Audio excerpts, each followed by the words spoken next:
खामोश वाकयात में नए आने वाले दोस्तों से गुजारिश है कि चैनल को जरूर सब्सक्राइब करें और बेल आइकन पर जरूर क्लिक करें ताकि हर नई आने वाली वीडियो का नोटिफिकेशन आपको बर वक्त मिल सके। तो चलते हैं आज के एपिसोड की जानिब। थैंक गॉड पेपर खत्म हुए। जैनब और अनाया दोनों क्लास से बाहर आ रही थी जब जैनब ने कहा, हाँ इस बार तो पेपर खत्म होने का नाम ही नहीं ले रहे थे। अनाया ने भी तबसरा किया, बस अब 1 साल मजीद, इसके बाद पढ़ाई को बाय बाय। जैनब ने मजे से कहा, 2 सेमेस्टर। अनाया ने उसकी ओर मुड़कर देखा, हाय हाय एक कम लगता है, क्यों 2 बोलकर मेरा दिल जला रही हो।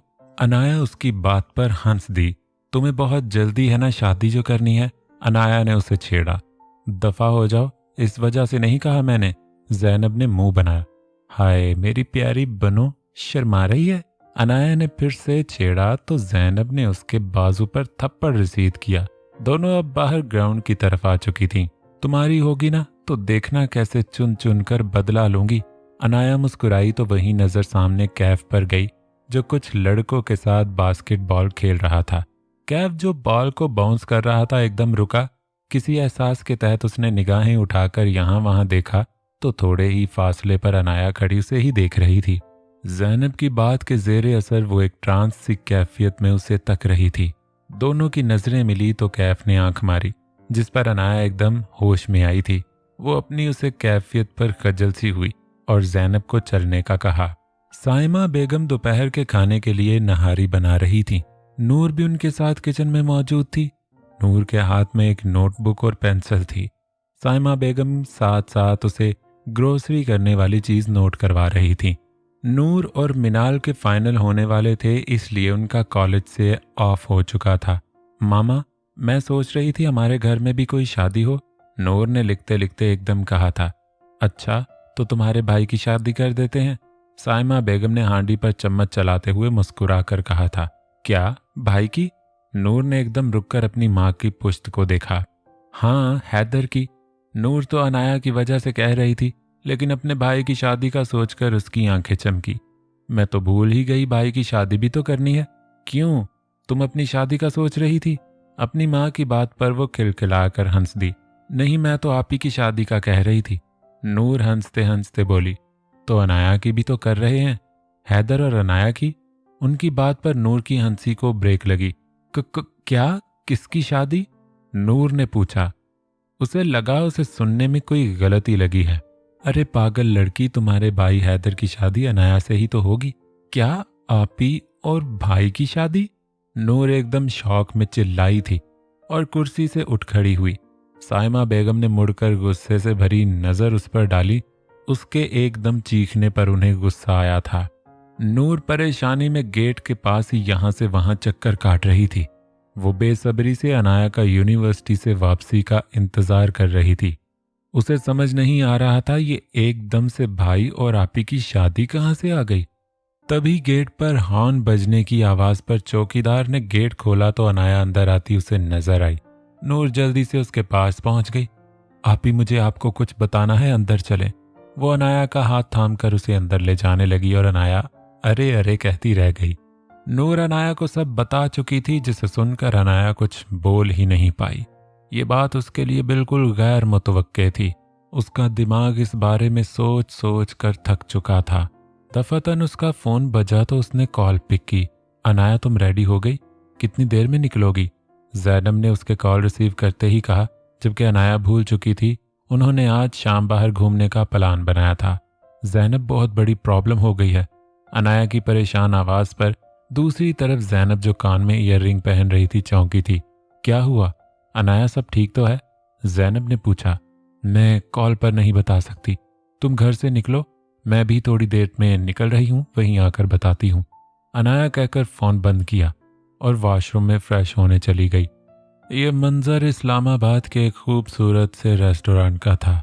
ओपन एरिया में डाइनिंग, और ये रेस्टोरेंट वही था जहाँ कैफ और उमर अक्सर आते थे।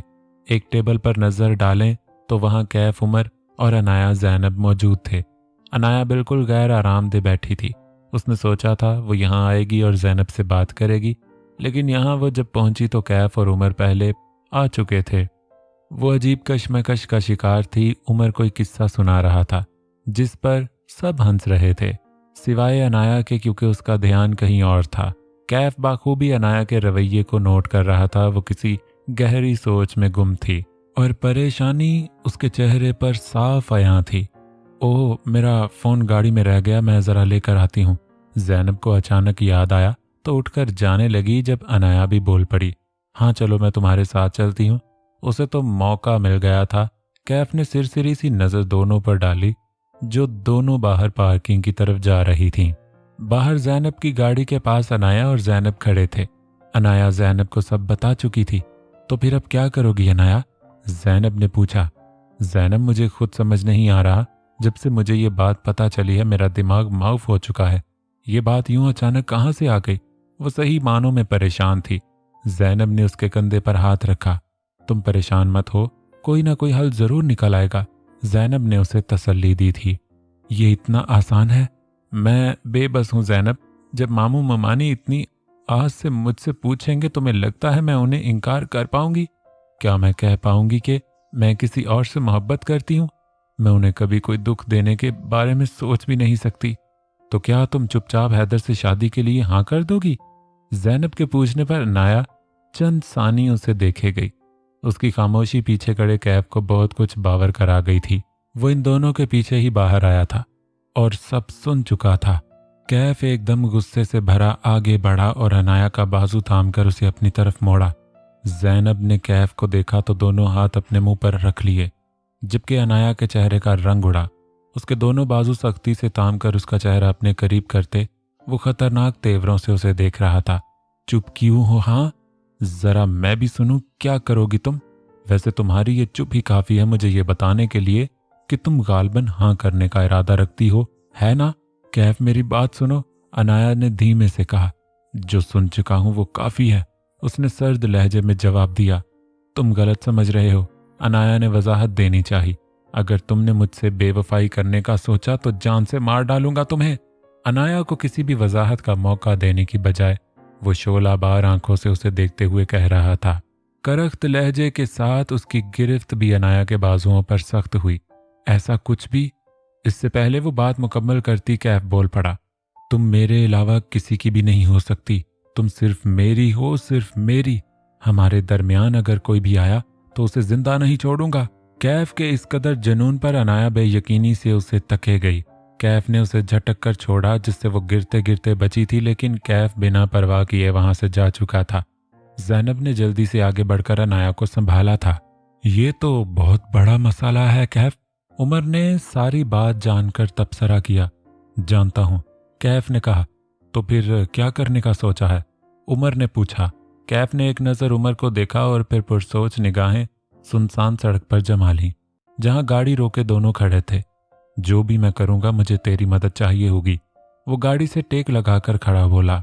उमर भी उसके पास ही टेक लगाए खड़ा था। तू फिक्र न कर, मैं तेरे साथ हूं। उमर ने अपना हाथ उसके कंधे पर रखा। कैफ अनाया को अपने साथ लिए यूनिवर्सिटी से निकला था। वो गाड़ी ड्राइव कर रहा था और अनाया उसका चेहरा देखकर अंदाजा लगा रही थी कि वो कल वाली बात पर अभी भी गुस्सा था या नहीं। अपने साथ तो ये ही कहकर लाया था कि कोई बात करनी है। अनाया ने अपनी नजरें उसके चेहरे से हटाकर बाहर देखना शुरू कर दिया। हम कहाँ जा रहे हैं? बिलाकर इतनी देर के बाद उसने पूछ ही लिया। निकाह करने। ये दो लफ्ज कहने की देर थी। अनाया वापस से उसकी ओर पलटी थी। फजूल में मजाक मत करो कैफ, ये मजाक नहीं है, हम निकाह कर रहे हैं। कैफ ऐसे ही संजीदा से ड्राइव करता बोला तो अनाया बेयकीनी से उसे देखने लगी।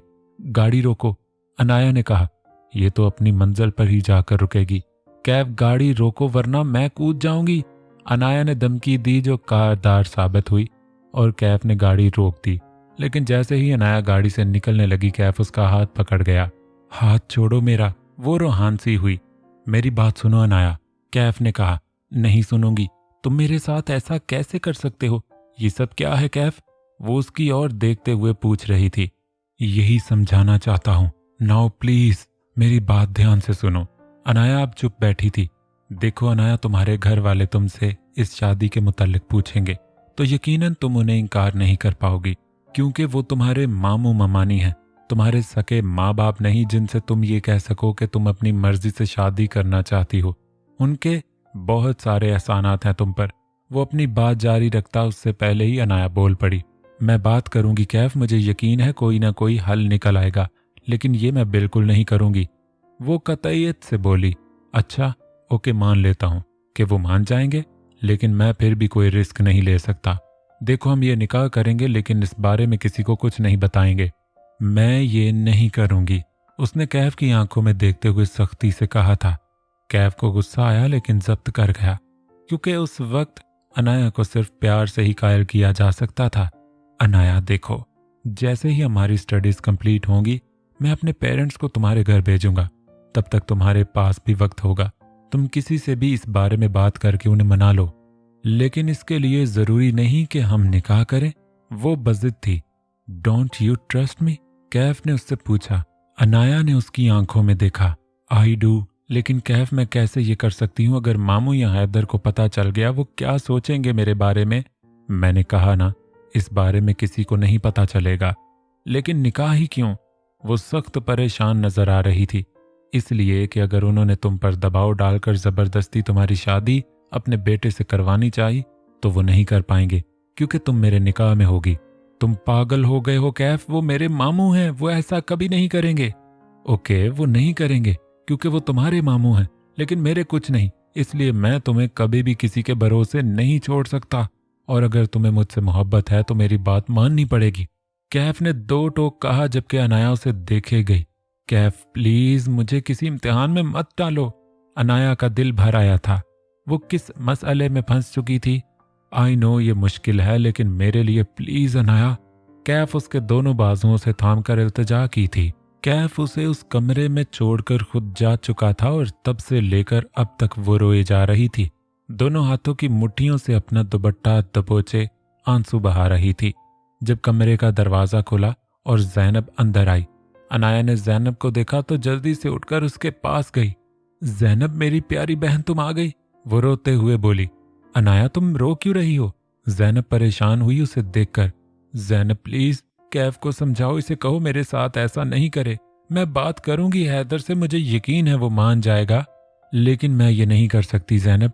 मैं कैसे अपने जान से प्यारे रिश्तों को ये धोखा दे सकती हूँ? प्लीज तुम कैफ से बात करो, वो हुज़ियानी अंदाज में कह रही थी। जैनब को उसकी हालत पर रहम आया तो उसके गले लग गई। अनाया तुम कैफ को जानती तो हो ना, वो कभी नहीं मानेगा। अनाया ने कुछ नहीं कहा तो जैनब मजीद बोली। अनाया तुम लोग कोई गुनाह नहीं कर रहे, निकाह ही तो है, और कैफ ने वादा किया कि वो किसी को नहीं पता चलने देगा, तो यकीन करो उस पर। अनाया वापस सोफे पर जा बैठी। ये घर उमर का घर था जहां कैफ उसे लाया था। वो ये सब उमर के साथ रात को ही प्लान कर चुका था। दफातन कमरे का दरवाजा खुला और इस बार अंदर आने वाला उमर था। उसने जैनब को इशारा किया तो जैनब ने आगे बढ़कर अनाया के सर पर उसका दुपट्टा ओढ़ा। उमर निकाह के कागजात लिए उसकी जानिब गया। अनाया ने आंसुओं से भरी आंखें उठाकर उमर को देखा, जैसे कोई आखिरी आस, शायद वो कुछ कर दे उसके लिए। उमर को बहुत दुख हुआ उसे यूं देखकर। उसने पेपर उसकी गोद में रखे और उसके हाथों में पेन दिया। अनाया ने कांपते हाथों से पेन थामा तो उमर ने उसके सर पर हाथ रखकर उसे हौसला दिया, जैसे किसी अपने के होने का एहसास दिलाया। अनाया ने एक पल के लिए आंखें मीच ली, फिर आंखें खोलकर कांपते हाथों से साइन कर दिए। निकाह हो चुका था। अनाया कैफ की हो चुकी थी। जैनब अनाया को संभाल रही थी, जिसने रो रो कर खुद को हलकान कर लिया था। कैफ कमरे में आया तो अनाया को देखा जो जैनब के कंधे पर सर रखे हुए थी। जैनब ने अनाया को कैफ का आने का कहा और खुद उठकर कमरे से निकल गई। कैफ आगे बढ़कर घुटनों के बल उसके सामने बैठा। अनाया ने निगाहें उठाकर उससे देखा तो मतोरम रोती आंखें कैफ को लब भींचने पर मजबूर कर गईं। आई हेट यू, अनाया ने भारी रोई आवाज में कहा तो कैफ हंस दिया। But I love you, Kaif ने जवाबन मुस्कुरा कर कहा था। मुझे घर जाना है, अनाया ने कहा तो कैफ ने सर को असबात में हिलाया।